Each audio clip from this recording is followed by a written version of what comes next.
Pai que os tire do mundo. Eu falei que essa frase ia tomar grande sentido. E chegou esse momento de falar assim, de entender, eu não peço ao Pai que os tire do mundo.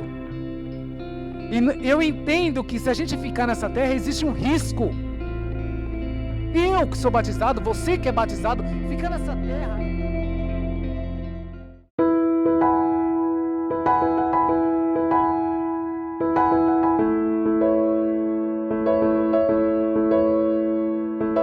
Com Cristo é necessário haver mudança. É necessário nós nos moldarmos a cada dia. Assim como um casamento também, entre homem e mulher. Olha, eu não sou apegado a datas, mas eu diria que meu casamento com a Adriana, nós já estamos casados há 10 anos, 6 meses, 9 dias, 23 horas e 50 minutos. E durante esse casamento, nós tivemos que mudar bastante. Eu diria para você que nós somos parecidos em muitas coisas, mas também somos diferentes em algumas. E eu vou falar por mim. Eu, Leandro, sou uma pessoa assim meio meticulosa, sabe? Gosto das coisas nos seus devidos lugares. A ponto, se eu precisar procurar alguma coisa no escuro, eu sei onde está. E no início foi difícil. Porque eu queria que ela fosse igual. E aí, sabe aquele negócio de, não, você tem que ser igual. Olha só, isso aqui é isso, assim é certo, assim. Isso é o correto, que não sei o que lá, nananana. Só que isso atrapalhava. E aí minha oração era, Senhor, eu tenho que mudar. Até porque todos nós somos diferentes na maneira de pensar, na maneira de agir. Nós temos que nos moldarmos. Para quê? Para que sejamos um. Para que sejamos um. Para que exista a unidade. E ela diz para mim que eu, ao longo desses 10 anos, 6 meses, 9 dias, 23 horas, tá entendendo? Eu mudei bastante. Para melhor, é claro.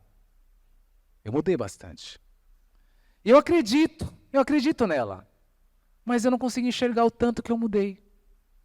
Você sabia que eu não consigo enxergar? Eu sei que eu mudei. Mas você fala assim, mas como você era? Eu tenho um cheiro de como eu era. Mas assim, sabe o que eu acho que aconteceu? Nós mudamos para que tivesse unidade. Unidade. Que se você um dia resolver dar as costas para a igreja e para a palavra do Senhor, Deus vai respeitar. Deus vai respeitar a sua decisão. E eu diria por mim agora com dor no coração. Isso sou eu falando. Mas Deus vai respeitar a sua decisão. Porque como foi falado ontem, Ele não nos obriga a nada. Mas se lá na frente você se arrepender e voltar, Deus vai respeitar a sua decisão e estará de braços abertos para te receber de volta. Respeito. Respeito. Deus nos respeita o tempo todo. E nesse casamento, Ele não nos obriga a nada. E nessa festa de carnaval, nessa festa carnal que está por aí? Tem quem escolha isso. Tem quem escolha estar lá fora, se divertindo, bebendo. Nem quer imaginar o resto, mas tem isso. É um casamento com o mundo. Não existe aqui um casamento com Cristo. Existe um casamento com o mundo e com tudo que Ele oferece à pessoa que se decide casar com o mundo. Nós não somos do mundo. E por isso o mundo nos odeia. Mas oremos por eles. Oremos por eles para que tenham oportunidade de ser um, assim como nós somos com Cristo. Orar por eles nos faz semelhante a Jesus. Porque nós não merecíamos também nada, não. Estávamos tão perdidos quanto eles. mas a oração de Jesus, para aqueles que creram nele, Pai, livra-os do mal. Orar por eles nos faz semelhante a Jesus. O jeito de agir nos faz semelhante a Jesus. O jeito de falar nos faz semelhante a Jesus. O jeito de amar nos faz semelhante a Jesus. Essa tem que ser a nossa preocupação. Nos assemelhar a Jesus todos os dias das nossas vidas. A cada amanhecer, nos transforma, Senhor, porque eu quero cada dia mais ser unidade contigo. Mateus 6, 26. Observe as aves do céu, não semeiam, nem colhem, nem armazenam em celeiros. Contudo, o Pai Celestial de vocês as alimenta. Vocês não têm muito mais valor do que elas? Leandro, isso significa que eu preciso então viver como as aves do céu? De jeito nenhum, claro que não. Digno é o trabalhador do seu salário. O que não pode é isso virar a nossa preocupação. Isso não pode ser aquilo que toma o nosso tempo. A preocupação tem que ser com as coisas do reino. E se tua vida financeira não tiver lá aquelas coisas, meu irmão, entra no teu quarto, fecha a tua porta e conversa com um noivo que te ouve em segredo em todo o tempo. E sabemos que ele nos ouve. 1 João 5, eu já li isso. 1 João 5,15. E sabemos que ele nos ouve em tudo o que pedimos. Sabemos que temos o que dele pedimos. Grande poder e autoridade. Deus não está preocupado com as tuas finanças, com as tuas aflições. Deus não está preocupado com as suas enfermidades. Deus não está preocupado com as suas queixas. Ei, Deus está preocupado com você. Não com essas coisas. É com você. A questão é com você. Você tem que ser unidade com Cristo. Eu tenho que ser unidade com Cristo a cada dia. A cada dia. Então, desperta tu que dormes, porque a tua preocupação não pode ser com as coisas deste mundo, a tua preocupação tem que ser com as coisas do reino, porque todo o restante o Senhor já entregou na tua vida. As aves do céu não precisam armazenar alimento para serem alimentadas, quanto mais nós, onde o Senhor deu o seu Filho, para que nós tivéssemos vida e vida eterna. Não é qualquer vida, é vida eterna. Olha, eu não peço a Deus, eu não peço ao Pai que os tire do mundo. Eu falei que essa frase ia tomar grande sentido. E chegou esse momento de falar assim, de entender, eu não peço ao Pai que os tire do mundo. E eu entendo que se a gente ficar nessa terra, existe um risco. Eu que sou batizado, você que é batizado, ficar nessa terra, nós corremos um risco tremendo de nos desviar do caminho. Porque o diabo vai tentar a todo momento. Vencedores são aqueles que prevalecem, são aqueles que ficam firmes a todo instante, não retrocedem. Então, você e eu batizado, ficamos aqui em um risco tremendo de sermos desviados. Mas a oração de Jesus foi: Pai, não peço que os tire do mundo, porque se nós formos, quem será por eles? Se nós formos, o que serão deles? Existe um sentido enorme para eu e você estarmos aqui. E por mais que nós sejamos batizados e cremos, existe um assunto do reino que nós somos incumbidos de tratar e responsabilizados por isso. Tem um homem que se chama Bruno Morada. Bruno Morada é um vocalista da banda Morada. E eu não sei se você já escutou o testemunho dele, mas eu já. Quando ele nem sonhava em ser famoso, ele contou, olha só, ele contou que ele fez alguma coisa errada na cidade onde ele morava e a cidade inteira ficou sabendo disso.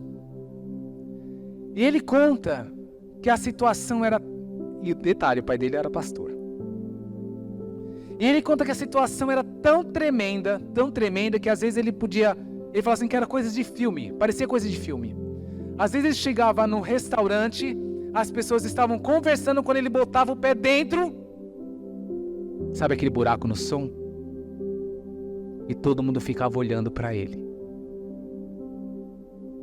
E teve um rapazinho que chegou para o Bruno e falou assim: meu pastor pregou sobre você lá na minha igreja. É mesmo? E o que ele falou? Aí ele conta uma pregação de alguém que tinha pecado e não era legal. O exemplo não foi bom. O que aconteceu com o Bruno?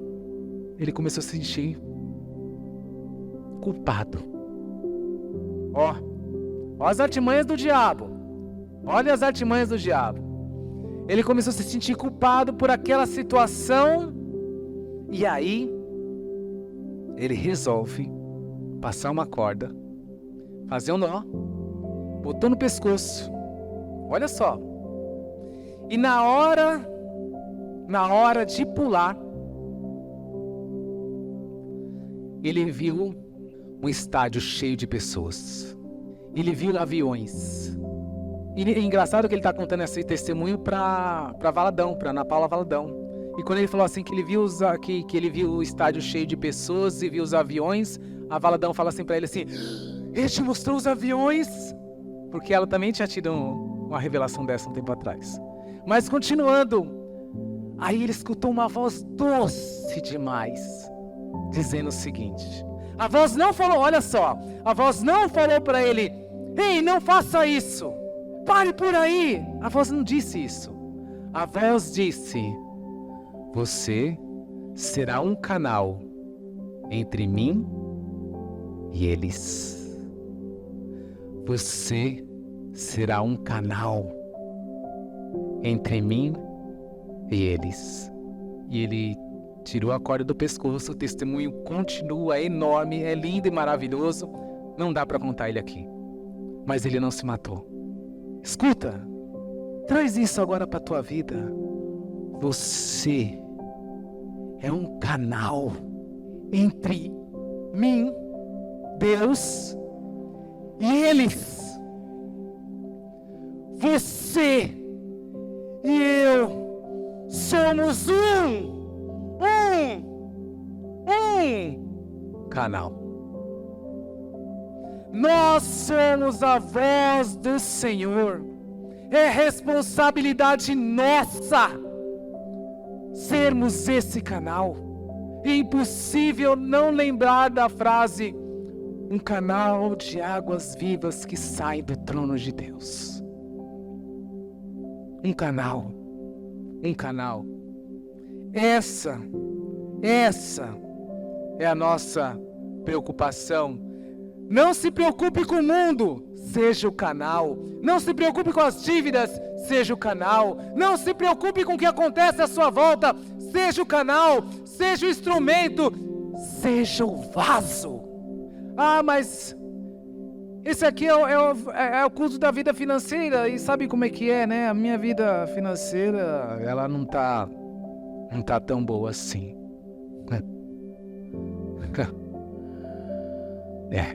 Um dia Mardoqueu, ele livrou o rei Artaxerxes de um atentado.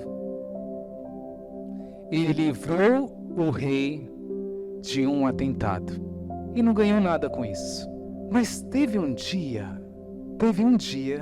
que o rei não conseguia dormir. Um dia o rei não conseguia dormir.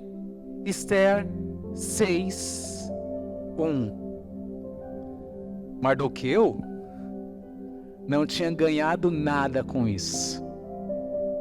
Não naquele momento. Escuta só. Mardoqueu não tinha ganhado nada com isso. Não até aquele momento. Mas tudo tem um momento certo. Tudo tem o seu momento, que não é planejado por nós, é planejado pelo Senhor. E sem explicação alguma, um dia o rei Xerxes não conseguia dormir. E aí, para que viesse o seu sono e como fosse contar algumas histórias, Ester 6:1, naquela noite, o rei não conseguiu dormir. E por isso ordenou que lhe trouxessem o livro das crônicas do seu reinado. Sabe as crônicas, né? Tudo que aconteceu durante o reinado de um rei, registrado no livro de crônicas. Aí o rei falou assim, olha, traz lá o livro, lê para mim. Quem sabe não vem o sono. E trouxesse o livro de crônicas do seu reinado e que lessem para ele. E lá no 2, e foi lido um registro, olha só, de que Mardoqueu tinha denunciado Bigtã e Teres, 2 dos oficiais do rei que guardavam a entrada do palácio, que haviam conspirado em assassinar o rei Xerxes. Aí, lá no 3, o rei pergunta, que honra e reconhecimento Mardoqueu recebeu por isso? Perguntou o rei aos seus oficiais, e eles responderam, nada lhe foi feito. Como é que é? Como é que é? Rei, nada foi feito. Nada. Nenhum obrigado. Nenhum elogio. Não, nada. Nada foi feito por isso. O rei ficou assim pensativo, sabe? Nada. De repente alguém aparece lá no pátio do palácio. O rei perguntou, quem está no pátio? Ora, Amã havia acabado de entrar no pátio externo do palácio para pedir ao rei o enforcamento de Mardoqueu na forca que ele, Amã, havia preparado. Os oficiais do rei responderam, é Amã que está no pátio. Faça-no entrar, ordenou o rei. Entrando Amã, o rei lhe perguntou, o que se deve fazer ao homem que o rei tem prazer em honrar? Aí o Amã falou, opa, o negócio é comigo. Estourei no norte. Não tem essa expressão, estourei no norte? Arrebentei? Estourei no norte, o negócio é pra mim. O rei quer me honrar, gente. É demais. Amã pensou consigo, a quem o rei teria prazer de honrar, senão a mim? Por isso respondeu ao rei, ao homem que o rei tem prazer em honrar, ordene que tragam o manto do próprio rei e um cavalo que o rei montou e que leve o brasão do rei na cabeça. Em seguida seja o manto e o cavalo confiados a alguns dos seus príncipes mais nobres do rei, não é qualquer coisa, são os príncipes mais nobres do rei, e ponham eles o manto sobre o homem que o rei deseja honrar, e conduzam sobre o cavalo pelas ruas da cidade, proclamando diante dele, isto é o que se faz ao homem que o rei tem prazer de honrar. O rei ordenou então a Amã, vá depressa, apanhe o manto e o cavalo e faça ao judeu Mardoqueu tudo que você sugeriu. E ele está sentado junto à porta do palácio real. Não omita nada do que você recomendou ao Mardoqueu. Não é para mim? Não, meu amigo. Parece que você não está ganhando nada. Mas fica tranquilo. Deus já planejou tudo. Mardoqueu naquela ocasião, até aquele momento, não tinha ganhado nada. Da mesma forma nós, porque andeis preocupado com o que comer ou o que vestir? Não são as aves do céu importantes e elas são alimentadas pelo Senhor a todo tempo e não armazenam nada, mas vocês, mais importantes do que as aves do céu. Então Amã, no 11, apanhou o cavalo, vestiu Mardoqueu com o manto e conduziu sobre o cavalo pelas ruas da cidade, proclamando à frente dele: isso é que se faz ao homem que o rei tem prazer de honrar. Pode parecer que nada está acontecendo, mas fica tranquilo. Tudo tem o seu momento e a sua hora certa.